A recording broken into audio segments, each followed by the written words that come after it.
Good afternoon, everyone, and hi to all my FB friends. Anyway, I'm Pian Flores, known as Unico Maldita in Facebook. Share ko lang guys yung story namin ng mahal kong kaibigan ko, or ate. Anyway, I'm best friend of Miss Grace Gokong. Pretty tawagan namin. We're treating for each other as sisters. Kahit sa FB lang kami nagkakilala, panatag kami sabihin sa isa't isa ang mga kwento ng buhay namin. Halos kilala na namin ang isa't isa sa minu-minutong pag-chat namin. 2 years ago nang makilala ko siya, si Pretty, Miss Grace Gokong. When my admin in group add her in our group chat, naging kabiruan ko siya, nagkakilala ng maigi, naging kaibigan, at ngayon she's my best friend. Sobrang okay siyang friend. She's funny, joker, and humble.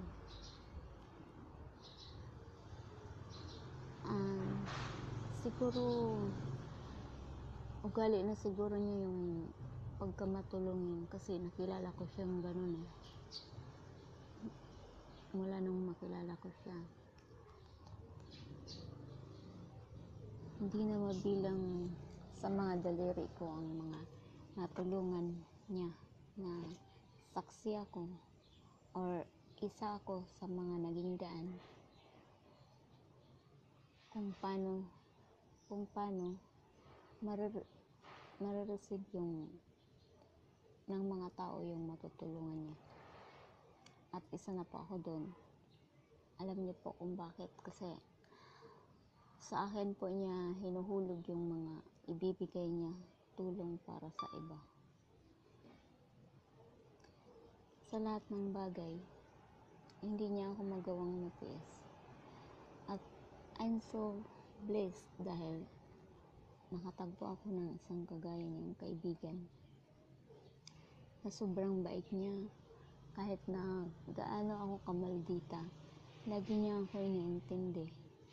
Liban sa isang bagay ang hindi niya magawang pagbigyan ako, yung nakikita niyang may kaaway ako sa mga laro ko, nirarat-rat niya talaga ako ng sermon sa inbox ko. Halos memorize ko na ngayon yung mga dialogue niya.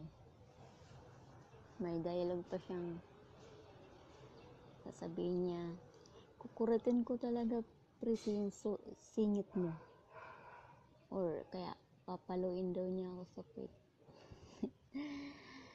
Pero tinatawanan ko lang siya, as in natutuwa ako dahil imagine, hindi ko siya kilala personal, pero kung itrato niya ako parang kilalang kilala niya na ako. At ito pa, kung sa iba siguro hindi niya ako pagkakatiwalaan na bigyan ng isang puhunan, kaya ayun, nagkatindahan ako, minamanage ng mga anak ko sa Northern Summer. Siya nagbigay sa akin ng puhunan. Tapos kahit anong problema ko, nandiyan siya lagi. Yung minsan pa nagkasakit yung anak ko, nag-offer siya ng tulong. Siyempre tinanggap ko, kasi nung time na yun walang-wala din ako. Tapos Kahit nagkakatampuhan kami, as in wala lang, hindi mag-chat ng isang araw, tapos next day mag-chat kami, wala na, hindi kami umabot sa puntong nag-away, nag-chat ng mga masasamang salita, nagbatuhan kami ng masasamang salita. Kaya sobrang blessed talaga ako dahil si Miss Grace Gokong ay nakilala ko sa isang group, and until now we're a best friend.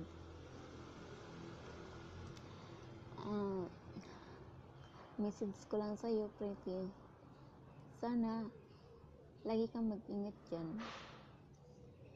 Sana dumating yung time na yung pinapangarap natin, magkita tayo, matupad yun.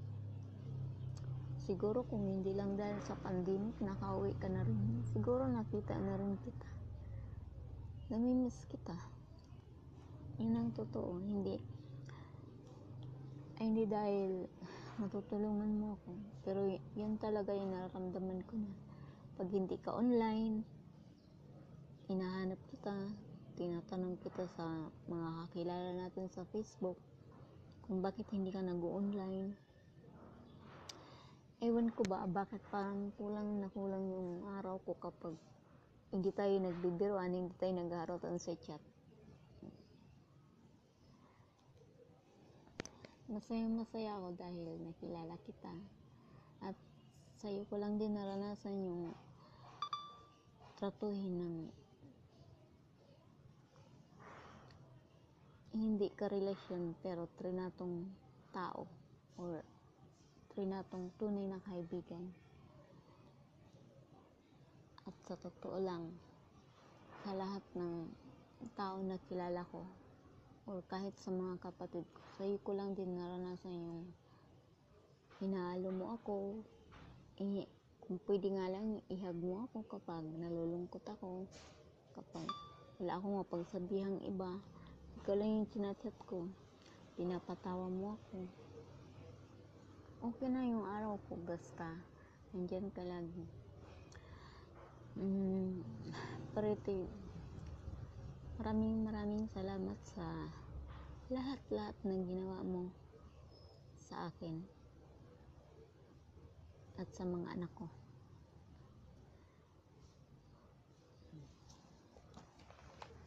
Sana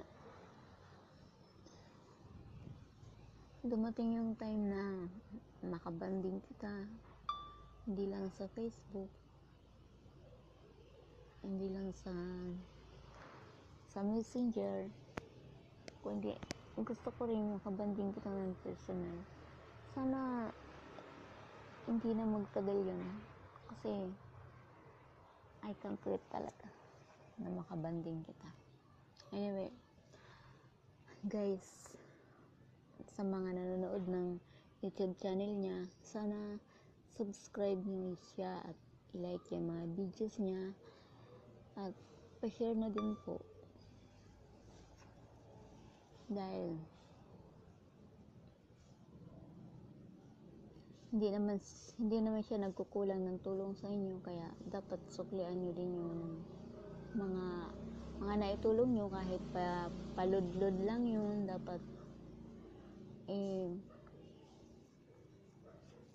ibalik din natin yan sa kanya para, diba, para maging masaya din siya. Yun lang naman ang hinihingi ng tulong eh. Kaya thank you for all subscriber of Miss Gokong Pretty. I love you and I miss you.